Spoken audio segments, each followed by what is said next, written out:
একেবারে অবরোধ, রাস্তা অবরোধ। কার? দাঁতালদের। দেখুন, হাতির জ্যাম, বিরাট যানজট হয়ে গেল। আবার ইট পাটকেলও ছুটছে, কত বড় সাহস! হাতির দিকে লক্ষ্য করে হাতি তেড়ে যাচ্ছে। সেই অবস্থায় প্রচুর গাড়ি আটকে গেল। এটা হচ্ছে জাতীয় সড়কের দুপাশে, একদম প্রায় 1 ঘন্টা আলিপুরদুয়ারে, 1 ঘন্টা এরকম স্ট্যান্ড স্টিল।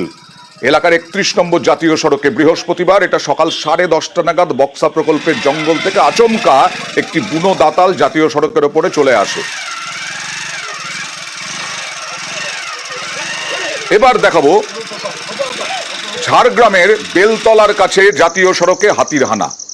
পরে জাতীয় সড়ক পেরিয়ে জঙ্গলে ফেরত যায় হাতির দল। ঝাড়গ্রামে প্রতিদিন, প্রায় প্রতিদিনই এরকম অবস্থা হয়। খাবারের খোঁজে লোকালয়ে বারবার হাতির হানা হয়। খুব স্বাভাবিকভাবে মানুষ আতঙ্কিত, কিন্তু মানুষই তো সেই জঙ্গল শেষ করে দিচ্ছে। সেখানেও থমকে যায় যান চলাচল।